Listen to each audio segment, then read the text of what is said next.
Let's bring in Chris Stigall. He is Chris Stigall. Chris Stigall. I'm joined now by Chris Stigall. Host of the Chris Stigall Show. So let's bring in talk radio host Chris Stigall. Also, his podcast is a must-listen every day. Chris Stigall Show podcast. And host of the Chris Stigall Show. Let's bring in Chris Stigall. Please welcome Chris Stigall. The Chris Stigall podcast is presented by usmedicalplan.com.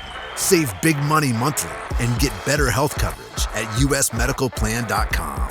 Well, hey there, how you doing? Hope you're having a great day, and I appreciate you downloading the Chris Stigall Show podcast. Welcome in. This is a show that only exists because you listen to it and that you download it and you support it. You know, here we are in what will be our 5th year. We're coming up on a 5-year anniversary doing this podcast, and it is beyond me, frankly, that you take the time that you have and that you've supported it the way that you have over the almost 5 years we've been doing it. Thank you from the bottom of my heart. And our team that puts this together, it can't happen. It doesn't exist in this very crowded space of podcasting unless you give it your 5-star reviews and your written reviews and you continue to listen to it and share it with other people. It just humbles me beyond words. It continues to, and I say thank you sincerely. I thank God regularly for you and your support. It just means more than I can ever really articulate. So thanks for being with us. And I thank our sponsors. You know, the only other way we do this, your listenership and the people who financially underwrite it so we can produce it. It is a 3-legged stool. Our sponsors, you, and then your support of our sponsors. That's the way this whole thing works. So I thank John Ruhlman, who is our title sponsor of this show and has been for a while now. He wants to give you the very best in private sector health insurance. If you buy your own health insurance, you know how expensive it can be. So does he. And one thing that really bugs him is when people are talked into insurance policies that don't cover them the way they think they should be.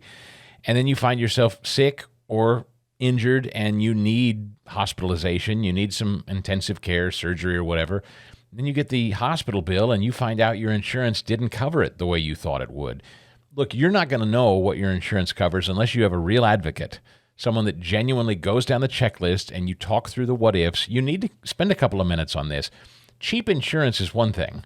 Effective, inexpensive insurance is another. And that's what John Ruhlman and his team at usmedicalplan.com offer. usmedicalplan.com. Yes, as inexpensive as he can possibly find. Probably 30 to 60% cheaper than what you're paying for right now. Or if you have none at all, that's a really dangerous proposition. Reach out to usmedicalplan.com and find out how he works with 80 different private health insurers to find the best option for you. You know, younger people versus older people on fixed incomes who need a supplemental plan. That's different. Small business owners versus a family of 2, 3, 4. That's different. So each policyholder is a little different. Each one ends up saving money. Or if you already have insurance, just run it up the flagpole with John and his team and find out, is this the best I can do on price? Does this cover me if I need it? I promise you he's going to take great care of you.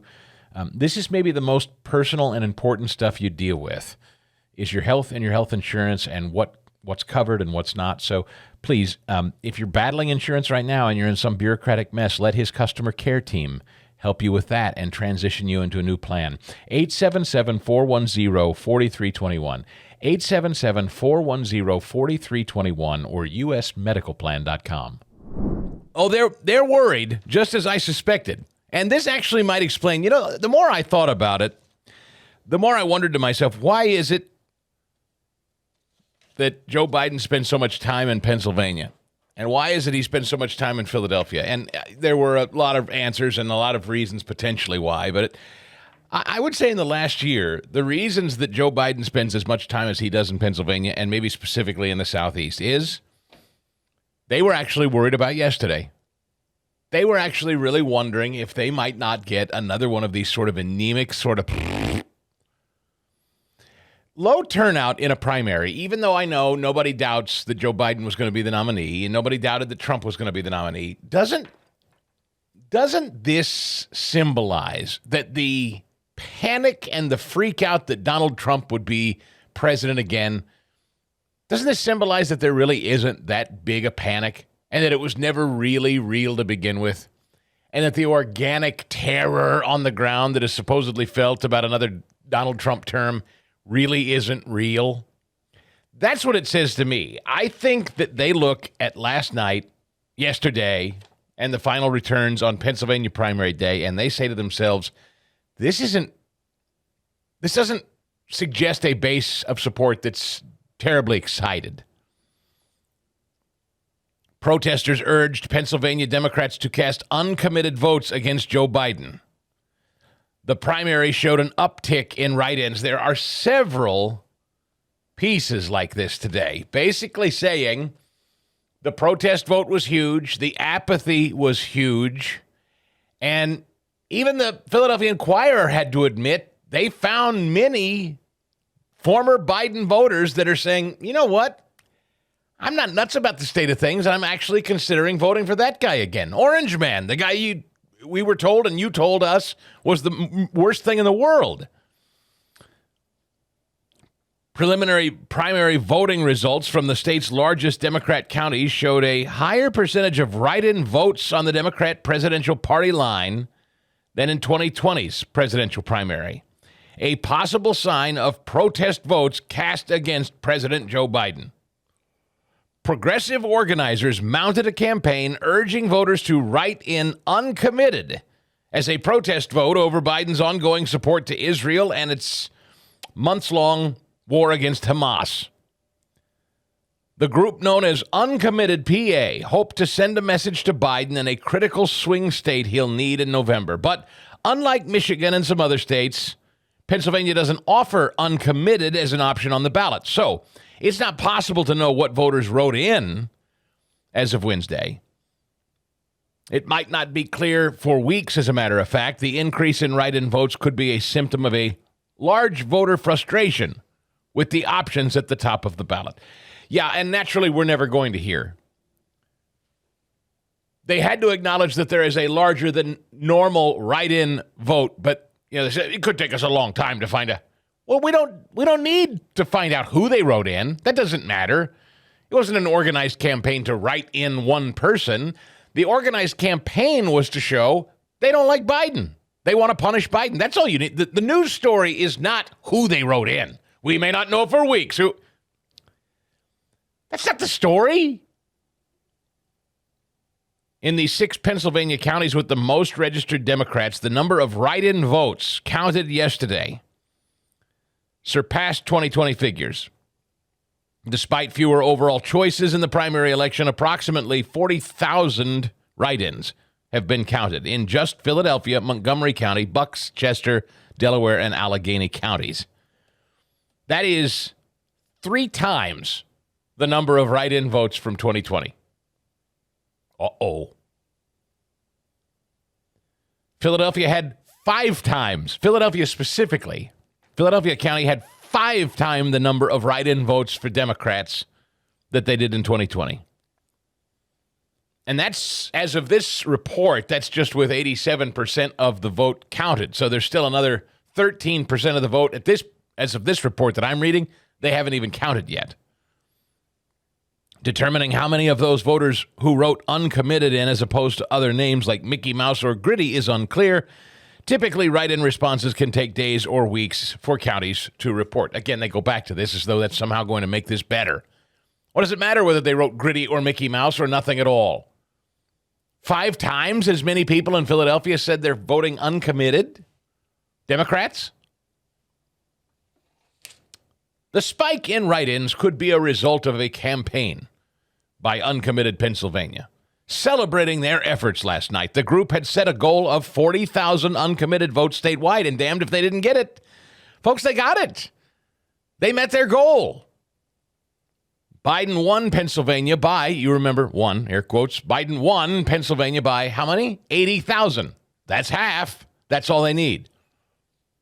We've been overwhelmed by the enthusiasm and dedication of our volunteers who have engaged directly with voters today, said Uncommitted PA organizer Shala Ramadan. Irish Catholic, probably. Old Philadelphia. It's Yeah. Very old Philadelphia, yes. Uncommitted PA's Shala Ramadan. This is the gift that I've been waiting for. This was the Wednesday morning I woke and I hoped I'd read, and I do, and it's so much fun. I love it. Islamists are running this campaign to not support Biden, and that's why they're working so hard by excrementing all over Israel right now. They're trying to appease Islamists. And it's not working. Have you seen the Columbia campus mess? That's still continuing. We're doing this again. Headline from the inky version of the Philadelphia Inquirer. The 2024 presidential rematch between Biden and Trump is officially underway in PA. Primary victory is a foregone conclusion, but the closely contested general election will hinge on which of the deeply unpopular candidates can build a coalition in the swing state of Penn. Oh, wait a minute. Biden's unpopular? Fast Eddie, did you hear that? The inky just said that Joe Biden's unpopular. The pride of Scranton and by way of Philadelphia/Delaware, the pride of the southeast of Pennsylvania is unpopular here? Is that what? Yes, that's what I read from Julia Taruso at the Philadelphia Inquirer. Biden is unpopular. Chris, she has to be fired immediately. I think so. What is she talking about? This is an insurrection there. Primary victory is a foregone conclusion, she said. The state has helped decide the last two presidential elections, narrowly going for Trump in 2016. It doesn't sound like the primaries were a foregone conclusion to them. It doesn't sound like the primaries were a foregone conclusion to uncommitted PA. Biden, age 81, called Philadelphia his ticket to the White House. Well,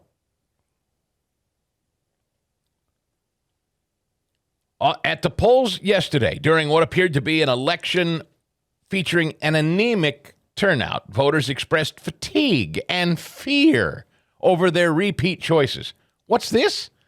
Fatigue and fear over their choices. But I thought Joe Biden was going to restore normalcy. I thought Joe Biden was wildly popular. I thought Joe Biden was robust and full of energy and life, and teams of people couldn't, unless maybe that was never real. Unless maybe in 2020 when he had all those stupid mask-wearing, horn-honking rallies with 5 people at them, me. Maybe that was always real, and maybe he was never popular, and maybe all of this was always a ruse, and he was never exciting crowds, and he never gathered crowds, and he never inspired anybody, and everybody knew he was old then, and maybe, just maybe, we all have longer memories than yesterday, and we remember that when the Democrats were running in their primary, he finished dead last until South Carolina in every one of them. Well, I don't know if it's dead last. That may not be accurate, but way down there. He wasn't a top-tier finisher. Cacklebritches, the woman we're pretending to be vice president, she dropped out of the Democrat primary first. So we're dealing with an administration that was never, the bottom line is, this was never a popular administration, and a propaganda campaign that we've been living for the last 3.5 years has left many people with the impression, man, we're really up against a behemoth here. Oh, this is a juggernaut. Joe Biden and the enthusiasm he has, and he won, he won the last election. The hell he did. The hell he did. You know it, and I do too. We watched that thing last time, and you said, how is this little the masks? Remember the stupid masks and the drive-in movie rallies, Fast Eddie? You remember all that? Chris, I remember all of it, and honestly, there were 2 people that weren't afraid of coronavirus: criminals and ballot collectors. That was it. That was it. But the point is, the enthusiasm for this husk was never real, and now they're freaked out. They got 40,000 people in Pennsylvania yesterday, Democrats, 40,000 Democrats, to say, F you. That's scary for Democrats. Sharing concerns over the economy, immigration, democracy, and the war in Gaza. With little over 6 months until the election, the stakes are high and enthusiasm is low. Is it, Mr. Russo? Is enthusiasm low, or is enthusiasm just low for the husk? Because I assure you enthusiasm isn't low for Donald Trump. Not Trump voters, anyway. Trump voters would walk over hot coals to vote for this guy. You go to the Wildwood rally in a couple of weeks and tell me about enthusiasm being low for Donald Trump. Go ahead. You think they'll report on it? You think Joe Biden could go down the shore and have a rally in Wildwood and gather the crowd that Donald Trump's going to gather on May 11th? Absolutely not. Much of the progressive activist energy, they write, that had been directed against Trump in the lead up to 2020 is now directed at who? Oh my, they write this. They write this, folks. The progressive activist energy directed at Trump in the lead up to 2020 is now directed at the husk, as he struggles to carve out a position on the war in Gaza that doesn't further fracture the big-tented Democrat Party. There is nothing big tent about the Democrat Party. This is the most exclusive, elite, hostile, rigid party that ever has existed.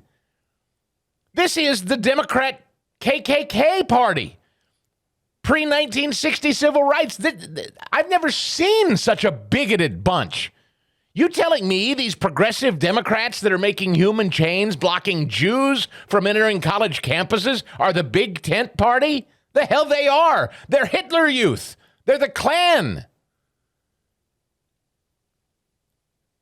And now the Inkies and the other traditional media outlets are getting scared because Pennsylvania is yet another primary where the progressives, these hateful bigots, have trained their fire not on Trump, but at the husk.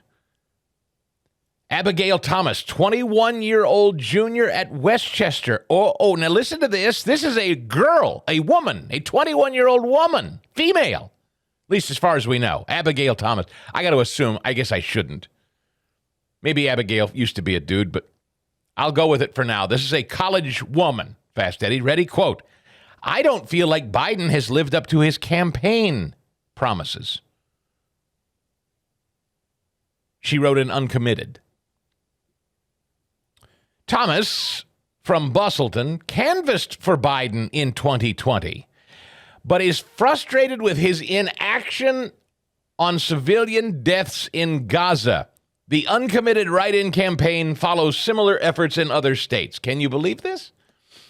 So this is a college woman in Westchester who wants to punish Joe Biden, a man for whom she canvassed in 2020. She wants to send the message she stands with Hamas. What are they teaching there at Westchester? In West Philadelphia, T. Jackson, that's T-E-A, T. Jackson, age 40, also wrote Uncommitted, said she's considering backing a third-party candidate in November. I'm tired of the lesser of two evils, says T.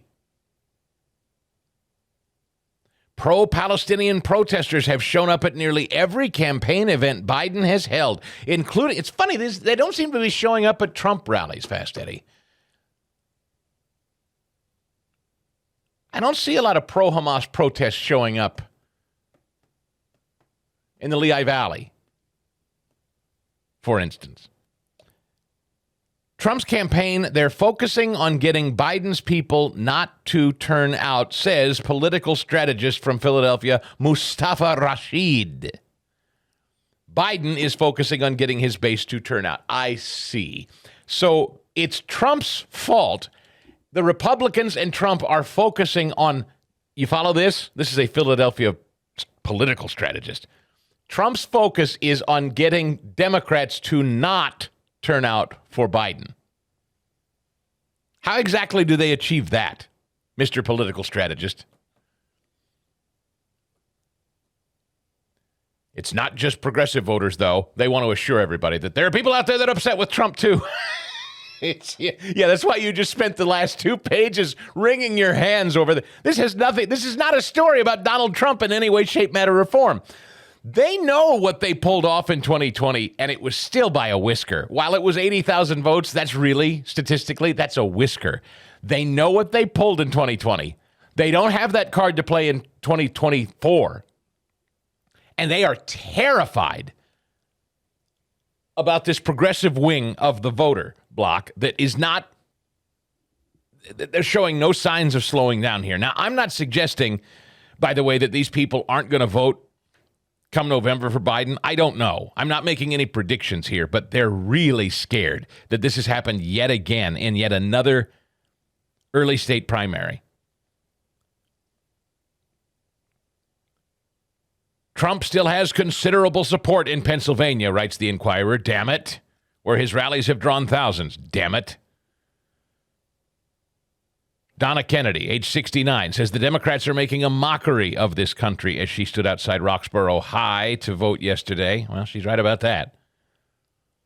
Under Trump, there was no inflation. The border wasn't being overrun, said Jim Flynn, age 68, retired union carpenter in Langhorne, and most likely a listener of this broadcast. He now drives a tour bus. He said that all the polls that prosecutions of Trump were just trying to keep him off of the ballot. He said that at the polls, I should say. Prosecutions of Trump were just trying to keep him off the ballot.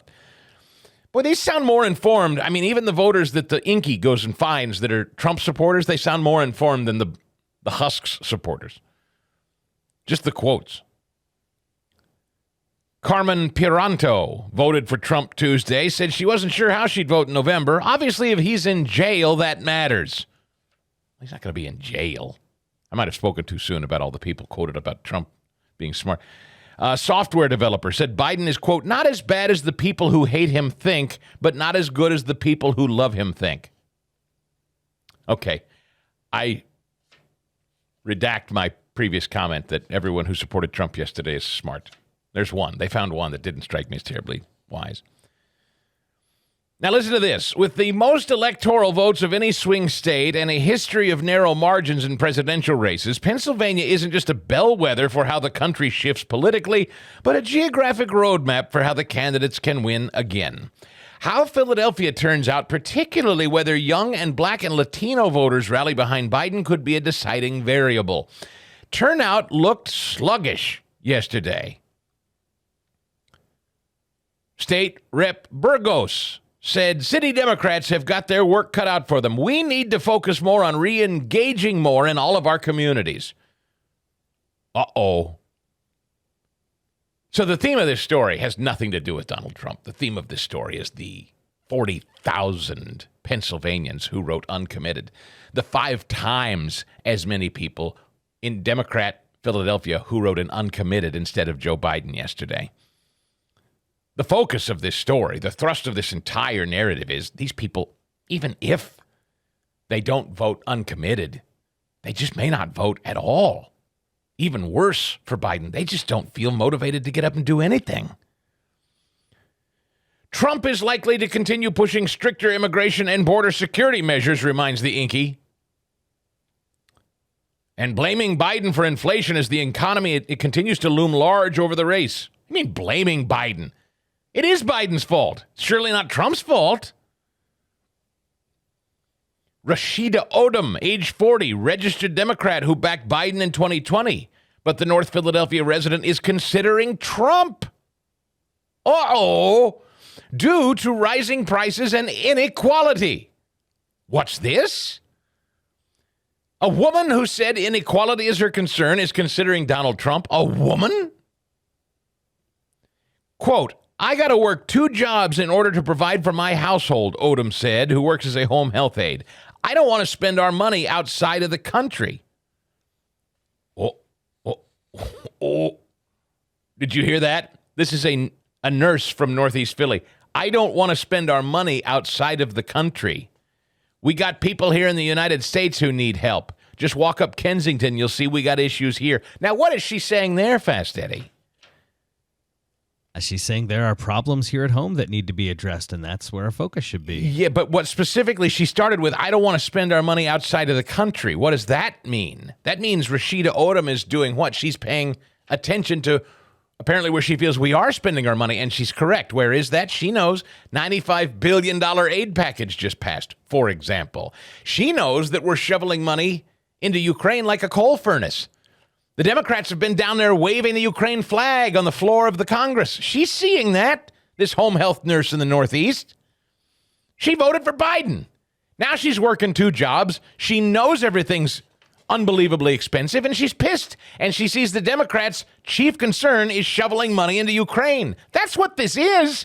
Now, she doesn't necessarily know to say that, but that's what she's saying. I don't want to spend our money outside the country. We got people here in the United States that need help.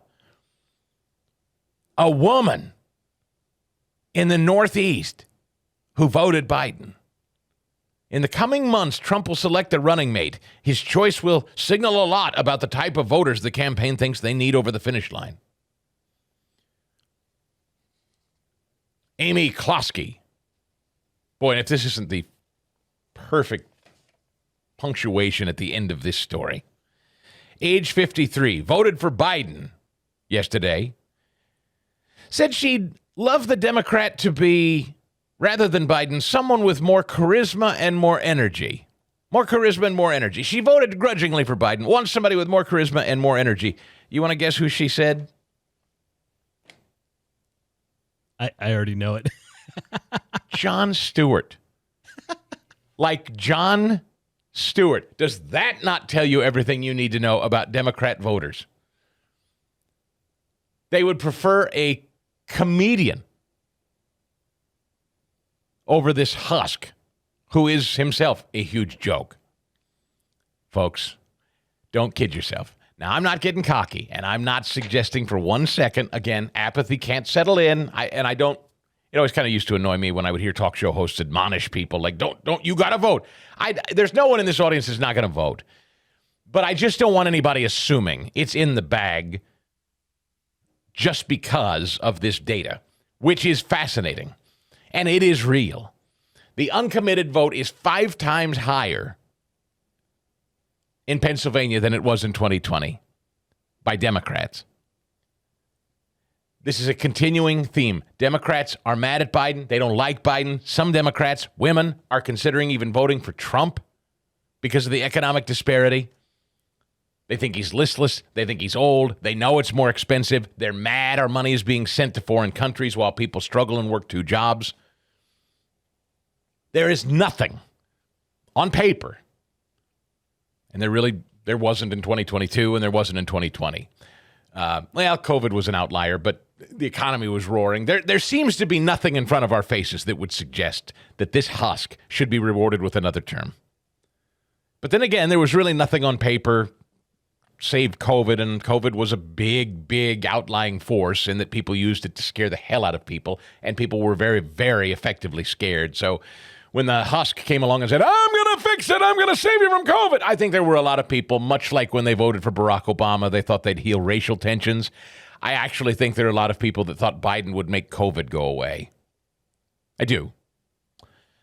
And I think that was their play. And the only thing that Biden lacks that Obama had was that historic goodwill. The cool vibe.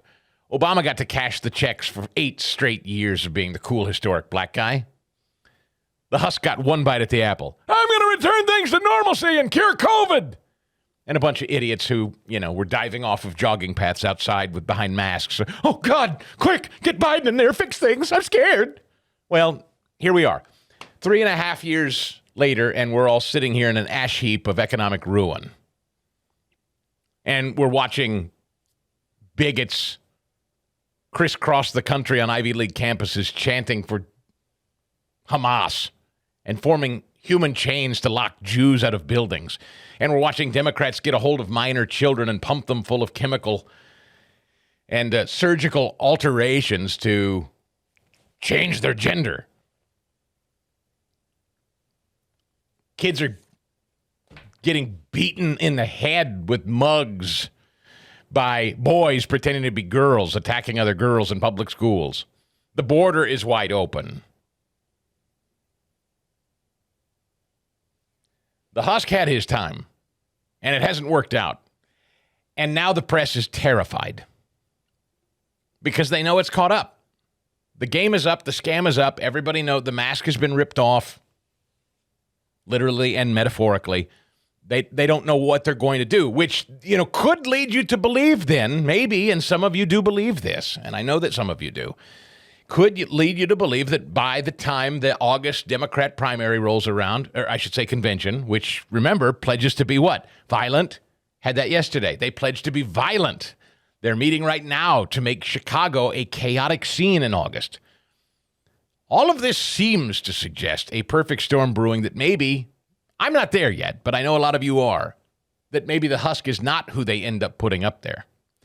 Perhaps what we're reading is a case building. I mean, if they're this candid in the press today, that Biden had another anemic show yesterday in the primary, they could be building the case, we're in trouble. We're taking on water and we need to change horses right now. Maybe. I'm open to any possibility, folks. It's been my pleasure and honor to talk about Bob Spinato at Williamsburg Dental in Broomall, just off the Blue Route, as my dentist and friend of over 12 years now. But now he has two brand new associates, his daughter Alexa and Dr. Geddes. Tell him about him, Bob. Yeah, it's really a thrill for me to have both the dentists, my daughter and Dr. Jared Geddes. One of the things that I love about them both is when they don't have a patient in their chair, they're in my room watching what I do and trying to learn from me. And we hear enough about the new generation, and if they think they know everything and they don't want to work. And I've got two dentists who are really, really want to learn and really, really willing to work hard. And I enjoy learning from them. They brought some new skills and some new technologies to our office that will be great benefits to our patients. And so, if anything, I think that having them both there is going to expand and lengthen my career as opposed to shorten my career.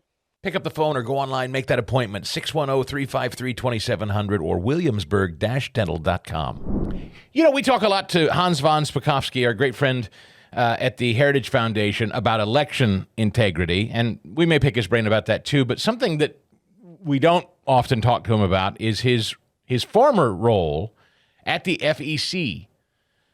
And one of the things that Donald Trump is at present in this, quote, criminal trial over is this, what Bragg, the DA in this case, is claiming is campaign finance violations. Now, what I've been saying till I'm blue, not that that's smart, it's just a matter of fact, that this thing that Bragg is calling criminal has already been adjudicated. It's already been sent through and investigated by the FEC, of which Hans used to be a member. So I thought it would be useful to bring him in to talk about this, just in case, you get caught up with some leftist to say, Trump's in the middle of a criminal trial. I think it's important that you and I all understand how to talk about this and what this is. So Hans von Spakofsky, welcome back, my friend, from heritage.org. Good morning. Well, good morning to you. And it sounds like that cigar event you're having, that's where Donald Trump ought to go to relax after what's happening to him in New York.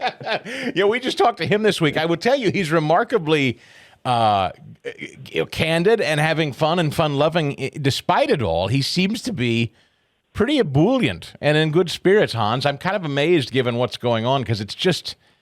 this judge, what a thug, goon, bully, not letting him go to Barron's graduation, Hans.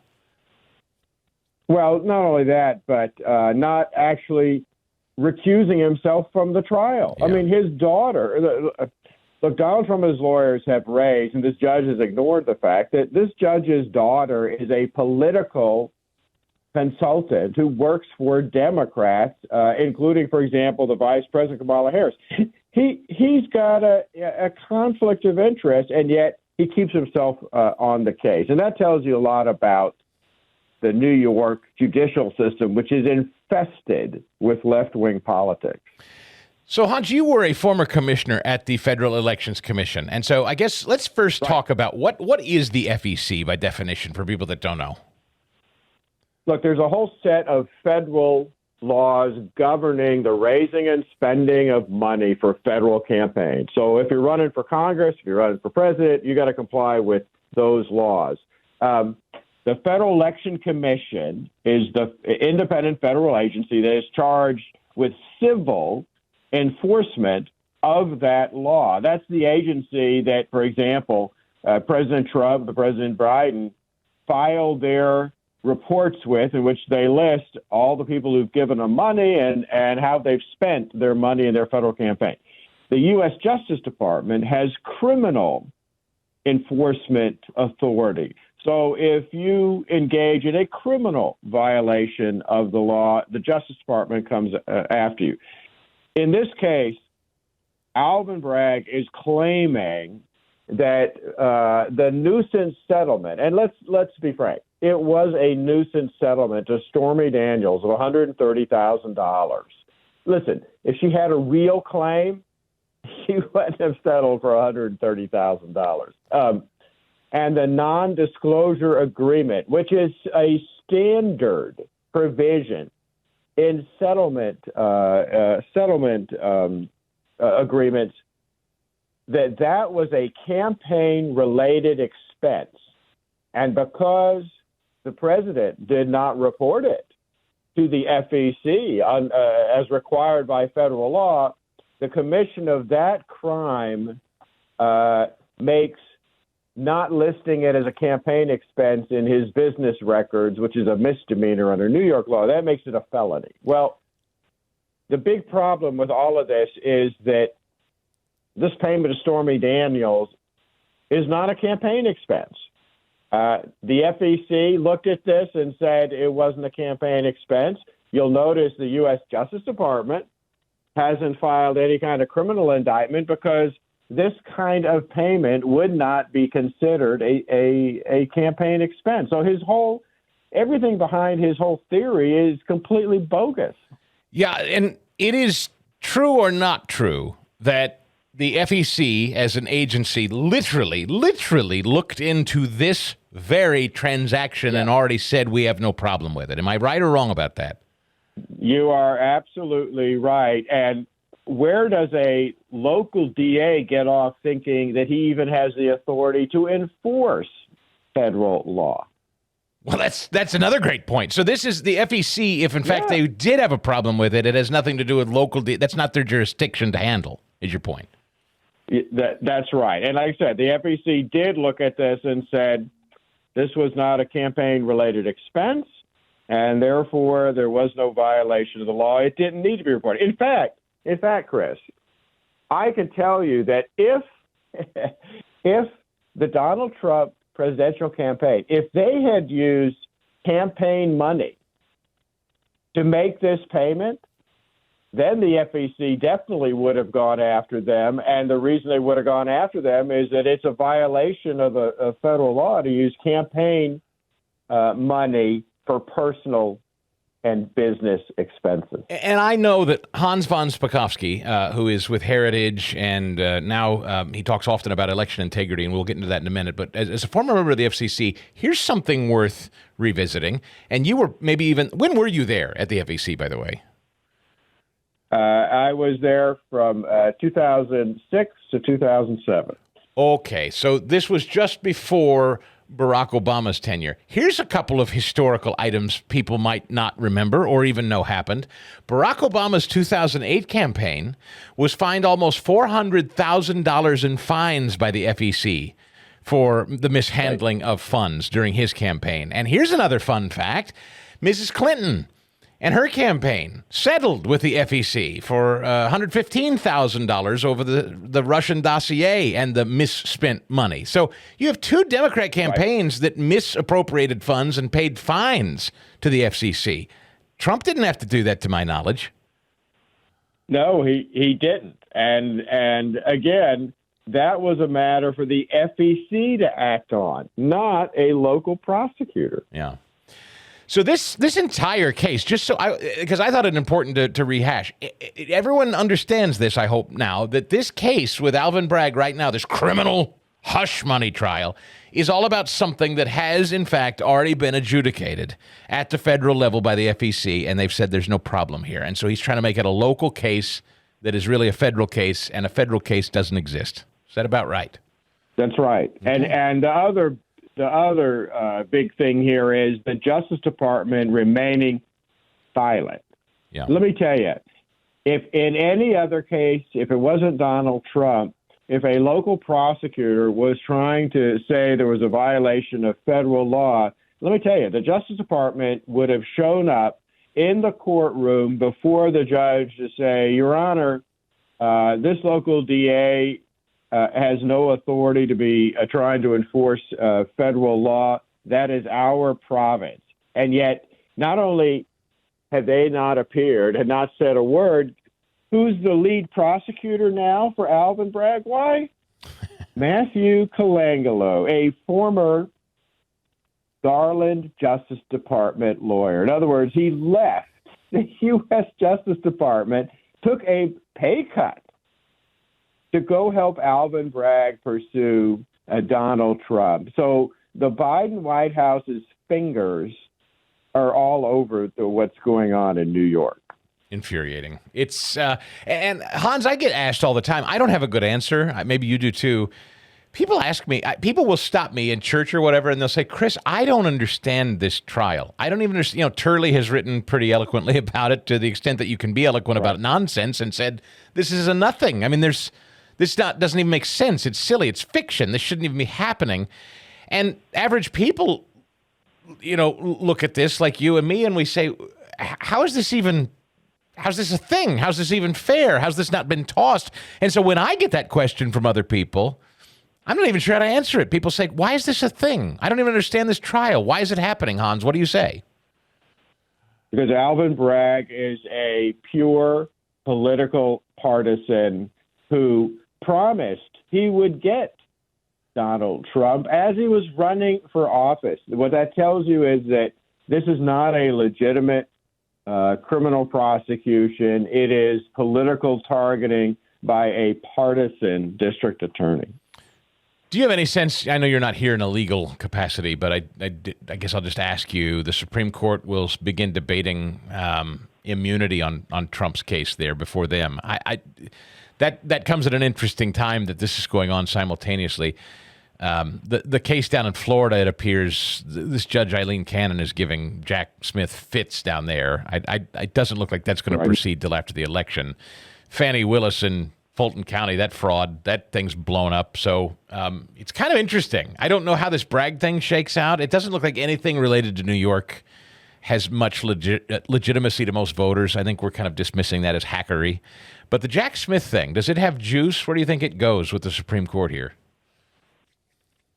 Well, the arguments are Thursday. They're going to hear oral arguments on whether a president is immune from criminal prosecution. And if they follow, the Supreme Court's never ruled on that, but in the past, they've ruled that presidents are immune from civil liability. Individuals can't sue a president because of actions he takes while he's in office. And frankly, they ought to extend that to immunity from criminal liability, because without it, how can a president function?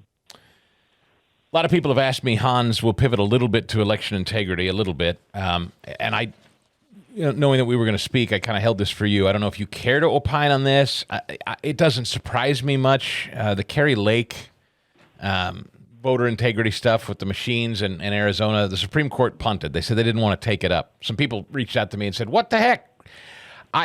This doesn't surprise me. The Supreme Court seems to be pretty loath to get involved in any state-level election integrity issues. It seems like they keep saying, you guys figure it out. You guys are your own states. You run it your way. And that's kind of consistently been their position, at least with Pennsylvania. Is that your read?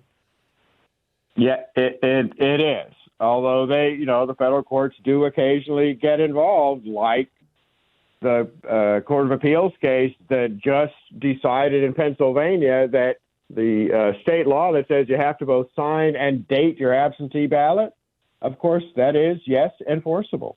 Mm-hmm. So the Supreme Court, that's where I kind of wonder, I keep warning folks, I want to be wrong about this. I hope I am. But I keep wondering if they're not going to disappoint us on this immunity thing. I'm buckled up and braced for a guy like John Roberts to disappoint. Like he has on things like Obamacare, for instance. I don't know about you. Maybe I shouldn't be a pessimist.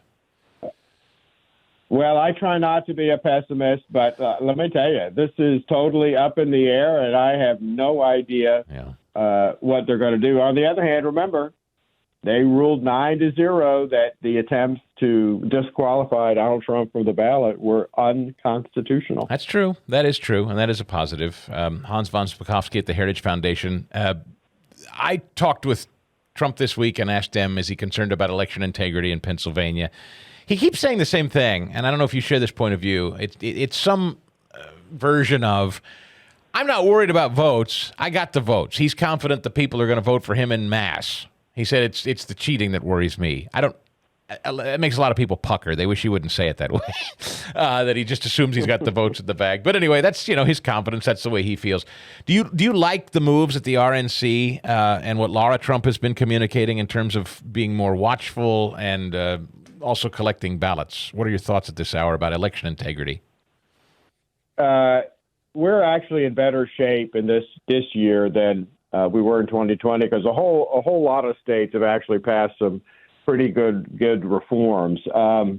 but we still need to be concerned about it. And eternal vigilance is the price of liberty. Very famous saying, very, very true. And look, I don't believe in ballot trafficking, ballot harvesting. I think it's a risky thing to do. I think states should outlaw it. But if that's the law in a particular state, you play by the rules that are in existence when you go into the Super Bowl. And so, yeah, you should engage in that legally and lawfully. But that doesn't mean once the election's over that you don't keep trying to persuade the state legislature to ban a very risky, dangerous practice. Hans von Spakofsky has been a great resource, will continue to be, as an election law reform specialist, a senior legal fellow at the Heritage Foundation, heritage.org for more. And you can follow him, by the way, on X at H. von Spakofsky. And I assume if people get close to spelling that correctly in the search bar, it'll come up. I don't know how many von Spakofskys there are on Twitter, X. There are hardly any. Thanks, Hans. Great to talk to you, my friend. I'm so proud to be affiliated with GulagAmerica.com. They've been great friends. They are founding harumphers, and they have funny, fantastic products just in time for mom. Apparel that you'd love to give mom as a gift, or you yourself, if you're a mom, give yourself the gift. Because Mother's Day is right around the corner. Why shouldn't you go shopping? Check out GulagAmerica.com and go to their For the Ladies collection. They've got some hilarious stuff there, like this shirt that says, "My pronouns are her, she, and chocolate." My wife would love that one. Another one that simply provides the definition of a woman, noun, adult female human being, period. But that, which is particularly helpful for someone like, the newest Supreme Court justice. And don't forget their pre-Brandon pricing. This is pre-inflation and pre-Husk pricing all year long. Just $24 for any of their standard T-shirts. Just $24, and you'll get an additional 10% off that your entire order when you use my promo code Chris10. They want to know you listen. And I would love for you to tell them that you support them and you listen to the show by going to GulagAmerica.com, buy one of their great shirts, and when you check out, use Chris10 as your promo code. You'll get another 10% off the already really affordable price. Gulag America, where they always like to remind you it is not their wish, it's their warning. Over to the Washington Examiner as they did an exit poll on 18,500 total respondents yesterday. This was kind of interesting. 18,500 total respondents yesterday from the exit polls. You ready for this? Marital status, gender by marital status. All right, gender by marital status was the breakout on this poll, and I thought it kind of interesting.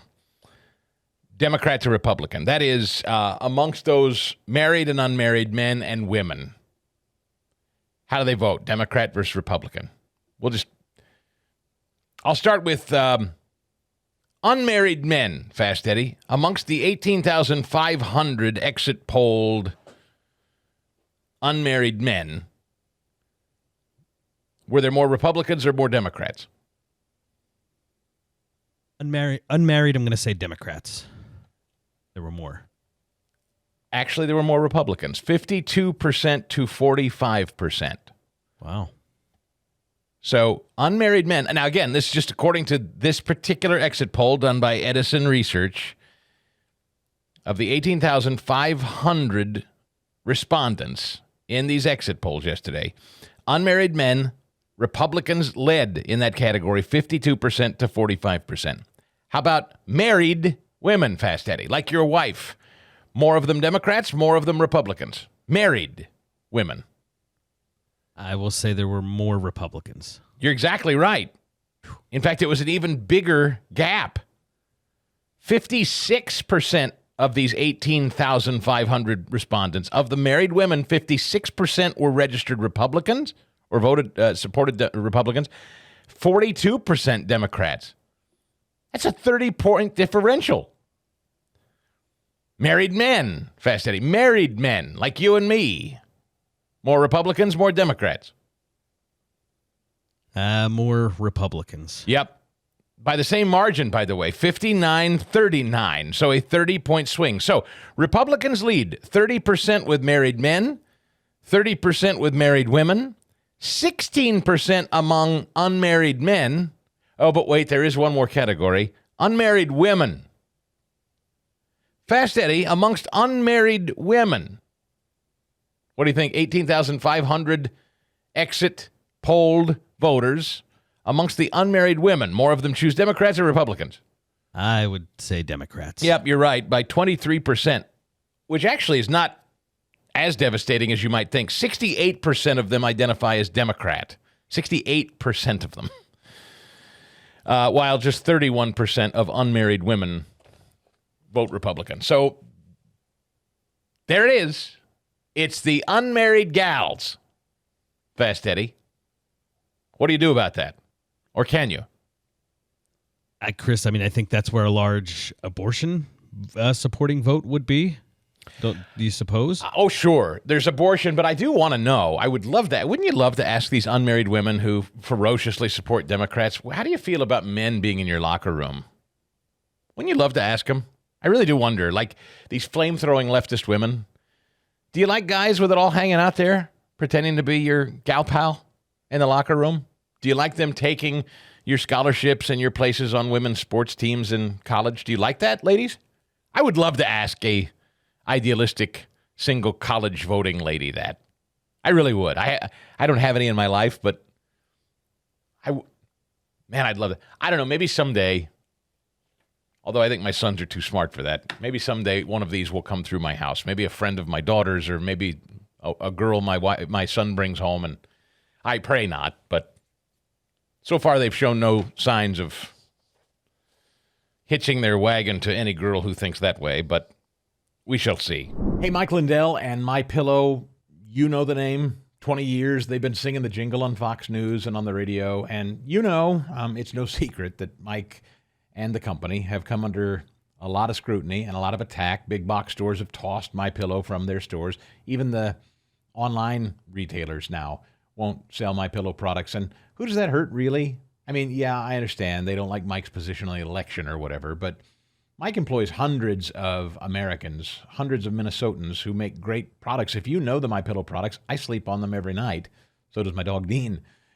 They're great products, and he wants to sell them to you at unbelievable prices, by the way, but they're backed with a 10-year warranty, 60-day money-back guarantee, and most importantly, again, they're made here in the United States. So it's not something he's asking me to say. It's just something I'd like to remind you of, that a guy who has an opinion, who happens to own a very successful American company and employs a lot of Americans who make great American products that a lot of you have bought and owned or are looking to buy and own. I just want you to know that while he takes it on the chin a lot out there for having the positions he has, he wants to keep his employees busy.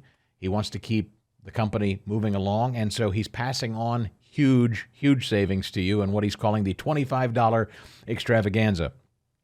Getting the word out, I want to invite you to check out this $25 extravaganza today. 2 multi-pack My Pillows, just $25. My Pillow sandals, just $25. I'm looking at the list of these deals right now. 6-pack towel set, just $25. 6-pack of towels, $25. And the My Pillows with the new Giza fabric, just $25. And here's the thing, if you order any or all of this stuff, if you exceed $75 with your order, he ships it to you for free. So free shipping on anything $75 or over. And look, with all those deals and so many more at just $25 a piece, I think you'll be very, very pleased with not just the quality, but the price point and the free shipping. It's MyPillow.com. I hope you'll use the promo code ChrisPodcast. MyPillow.com, ChrisPodcast, to take advantage of all these savings. Get that free shipping over $75. Or call 800-932-5056. Great operators, American-based operators. You can call and say, hey, I'm with you. And hang in there. 800-932-5056. Don't forget the promo code ChrisPodcast. It lets them know you listen, which I appreciate, but more importantly, get you that deal. MyPillow.com or 800-932-5056. Promo code ChrisPodcast. I'm getting a little sick and tired, quite frankly. I really just can't stomach seeing these anti-Semites on college campuses being referred to as pro-Palestinian protesters. I really have had my fill of that. These people aren't pro-Palestinian. The protests are to keep Jews out of public spaces, or maybe worse. And last I checked, Jewish folks have rights in the United States, same as everybody else. It's just crazy. And ugly, to say the very least. I mean, it's like calling Klan cross burnings pro-campfire protests. It's obscene. Everybody knows what this is.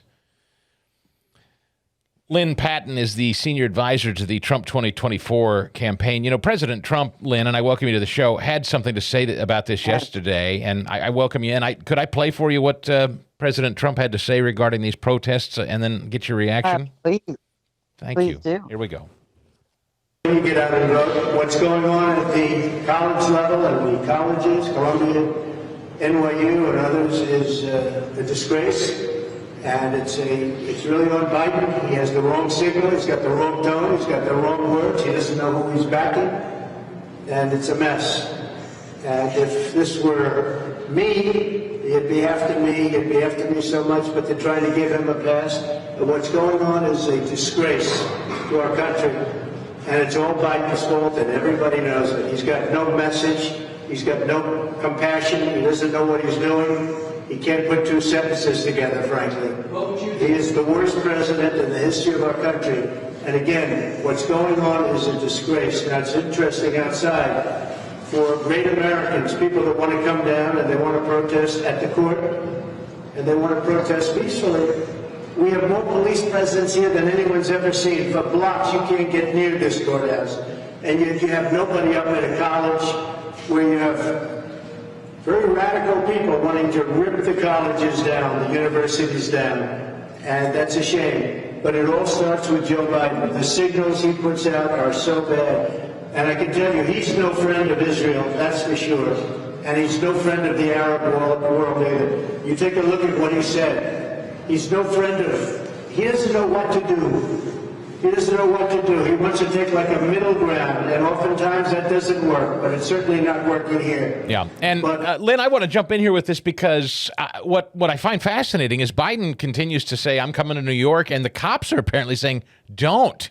Please do not come here. We've got chaos going on, Lynn. Yeah. Well, like my boss just said, he's trying to straddle the middle of the road, and by virtue of that, both sides obviously hate him. I mean, and, you know, to see, obviously, the police presence at Columbia University, which has spiraled into chaos thanks to Joe Biden's policies, and obviously the fact that he won't defend Israel, and it's creating an environment of anti-Semitism across colleges in this country.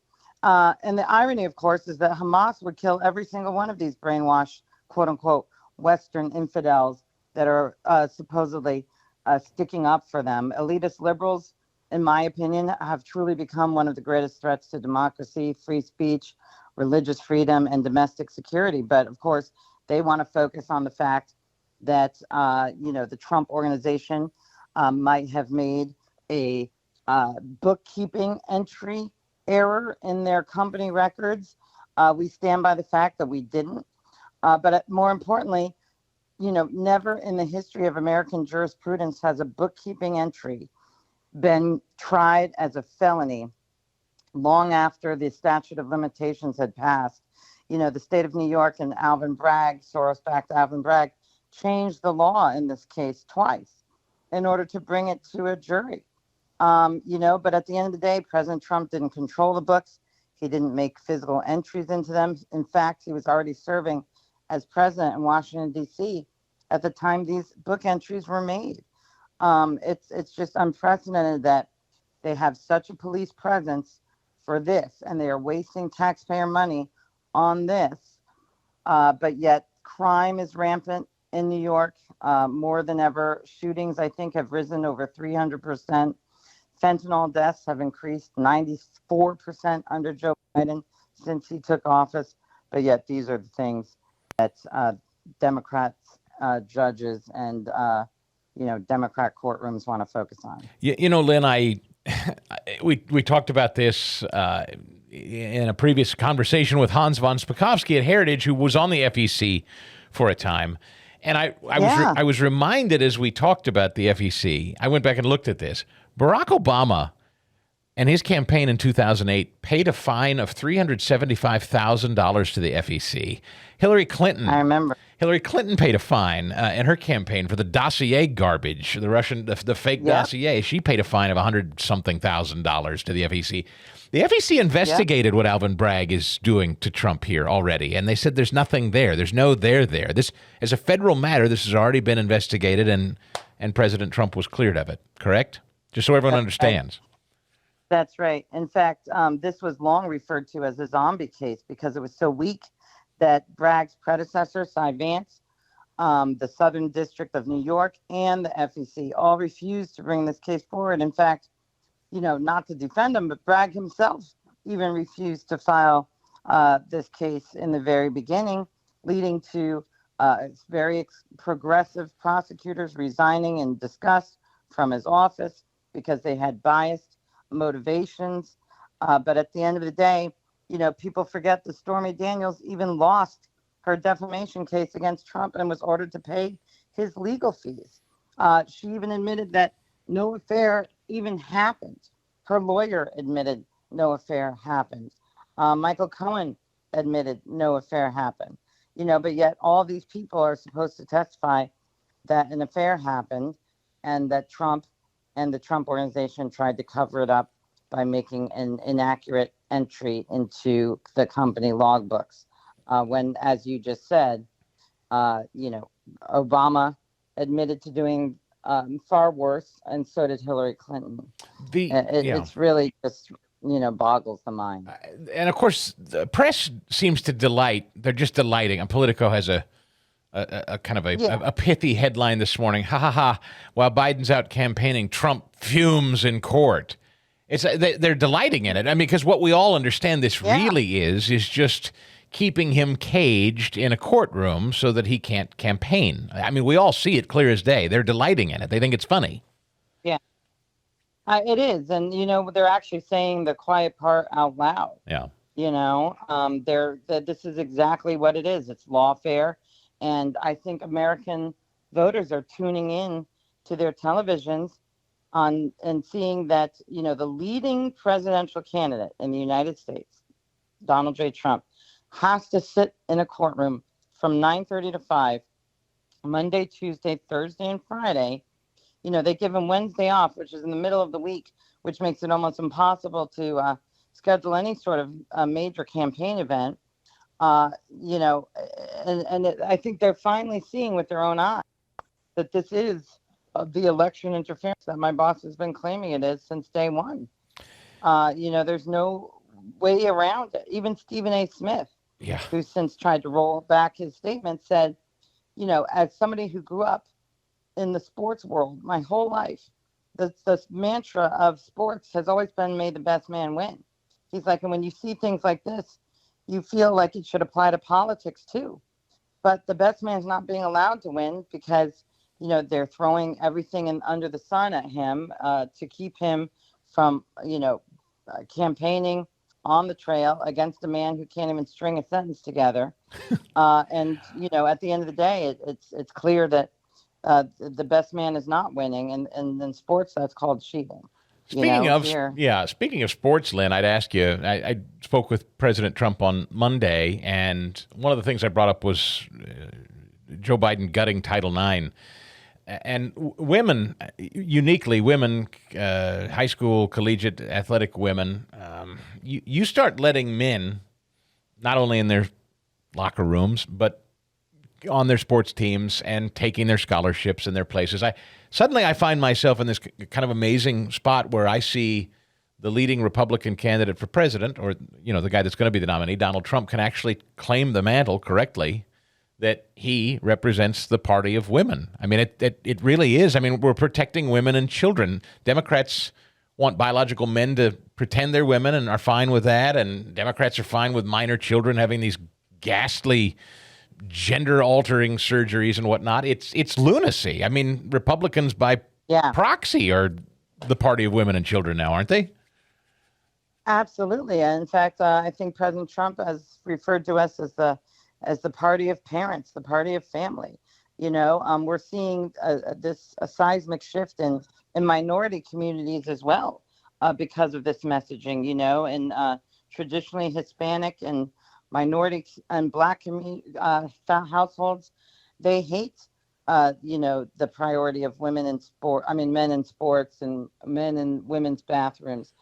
We see this resonating in polling that we've been doing across this country. We see it in the parental school boards across this country.